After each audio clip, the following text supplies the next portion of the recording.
Hello and welcome to Dystopian Review, the place where we dream about nightmare worlds. I'm your host, Pohlman, and today I'm very happy. I know we've been doing a lot of remodeling around here. I'm really happy with the way the room's coming out. I'm going to put up like a backdrop screen or something to make it a little more professional, but in the meantime, today, I get to review my favorite book. Oryx and Crake. Again, that's Oryx and Crake by Margaret Atwood. What makes this book so awesome? That is a difficult question to answer. Why is it my favorite book? Really, you'd have to read it to understand. Is it because it's about a writer who goes through the course of his education in a world where writing doesn't really matter? Well, yes. But really, to understand Oryx and Crake, you have to understand that it is a dystopian novel. And it features what might as well be the end of the world. That's all there is to say, really. A writer dealing with the end of the world. But it's not just that simple. He's not just living through the end of the world. And to really understand that, we need to get to the beginning of the plot, beginning of the book. Here we go.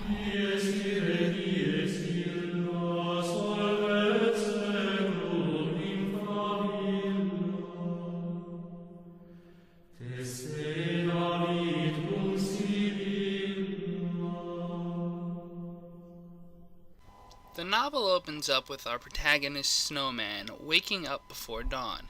He lies unmoving, listening to the tide coming in. But wait a minute. Are we really reading a novel about a snowman?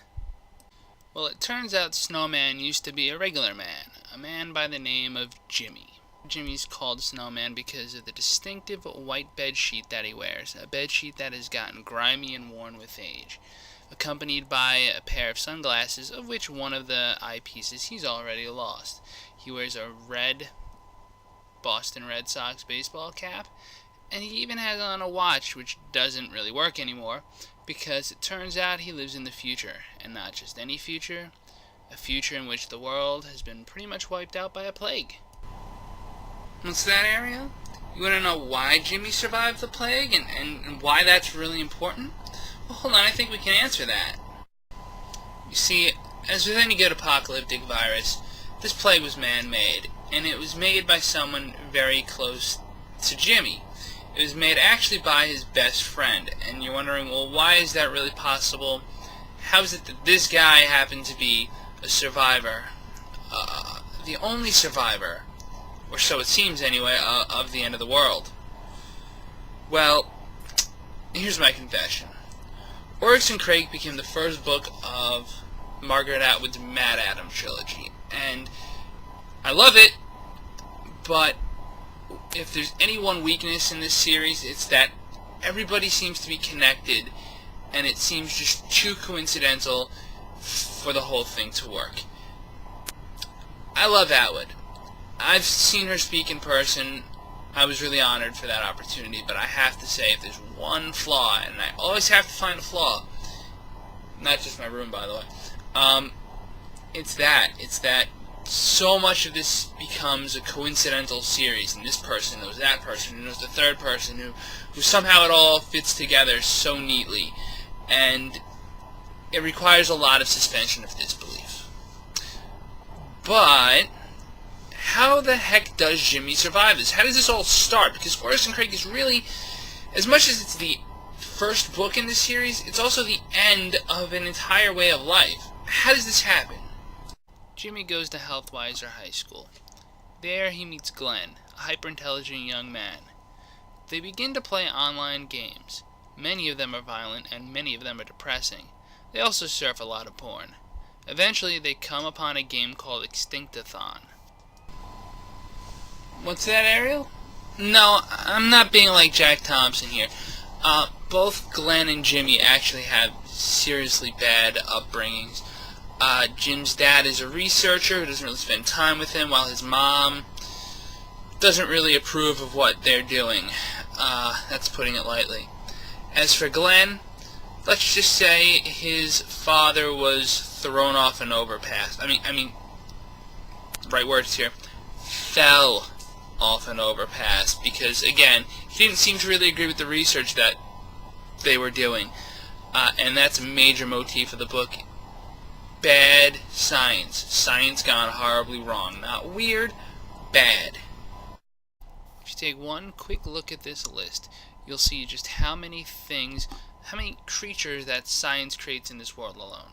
The rackhunk, the chicky knob, which is just creepy. They got neon green rabbits, wolvogs, which is mean, and pigoons, who are really sad and are actually important in the third book. Cat butt.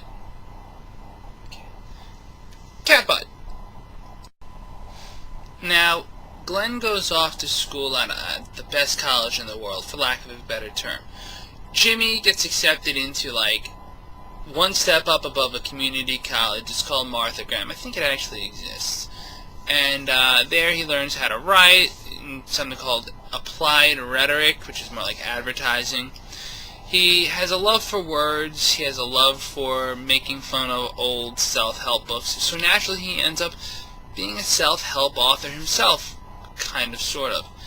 And he doesn't really enjoy this existence. I mean, eventually it affords him a chance to just have all of the disaffected, disgruntled wives of the upper management that don't really get anything from their husbands. But other than that, he leads a pretty, painful existence. So then, what's that, honey? Oh, I forgot to explain what Extinctathon was. Extinctathon is pretty important. On one level, it's just a game about naming the taxonomy of dead animals. But once you become a grandmaster, which really means you're just in the club, so to speak, you actually do more than just name extinct animals. You become a creator of new animals. You join what's known as Mad Adam, an underground resistance movement of sorts, and they're good. They do things like create asphalt-eating microbes and rodents that are attracted to the smell of tires, so that, well, you can't run a car without tires and without parts to the car. So the whole focus of Mad Adam seems to be disrupting the system.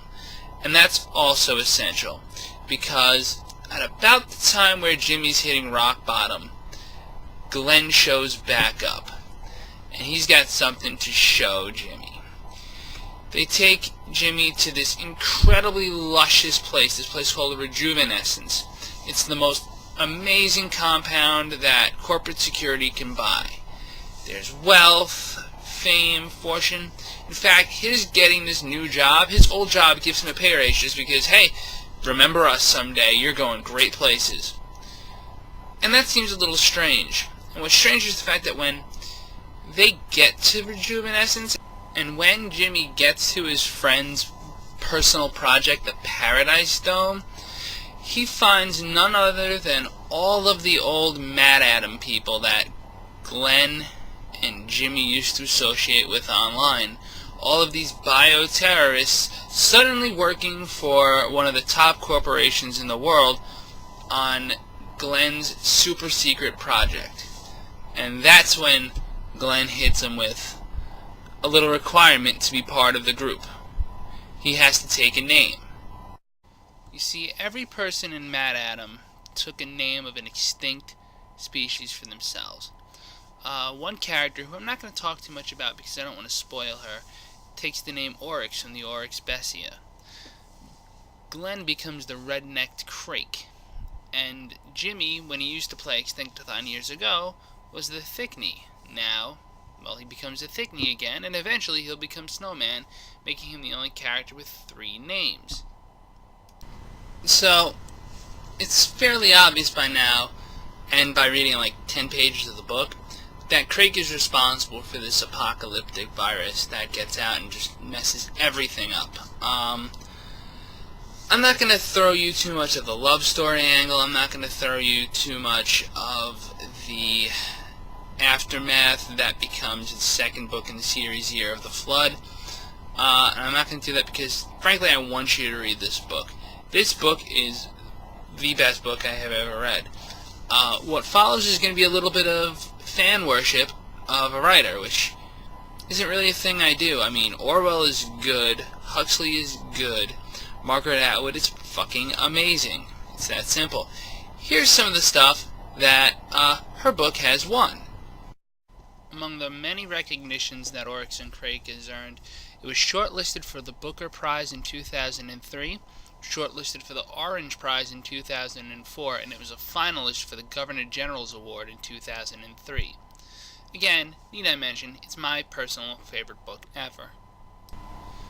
About a year and 4 months ago, I kind of hit rock bottom. A lot of things went wrong for me in life. I was injured, I had some personal issues, and I even lost my apartment at the time, and it was rough.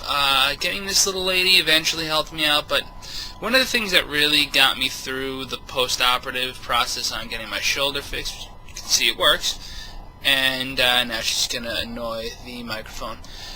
One of the things that got me through that time was this. I'm going to read you one of the saddest passages. It's out of page 260, and hopefully I'm not going to screw it up too often. I'm probably going to use more than one take, so while my cat destroys my desk, I'll be back in a second. Alright, here we are.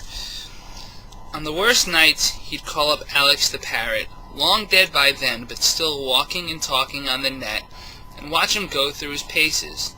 Handler: what color is the round ball, Alex? The round ball. Alex, head on side, thinking. Blue. Handler: good boy. Alex: cork nut, cork nut.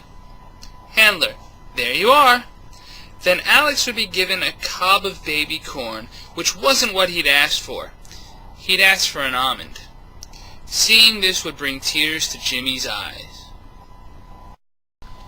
For all the fun things that Atwood does with her books, from poking a little fun at Anonymous to talking about the sex mart and scales and tails, which you see in the second novel, I think that Oryx and Crake really was the pinnacle of writing as I've seen it, and it would be an exaggeration to say that the book got me through one of the roughest points in my life. It definitely helped me get through it with other things involved. It really was amazing. Atwood brings you a tale of science gone wrong, of viruses being put into the very medication it's supposed to help with, of genetic mutations getting out of hand, and I haven't even talked about the Crakers, and that's for you to figure out because you need to buy this book. But it never gives you a reason to give up for hope either. I mean, medicine fixed my shoulder. Medicine helped me get through some of the worst rehabilitation, both physical and mental, that I've been through in the last 10 years. There's no reason that Atwood gives anyone to doubt that progress is possible.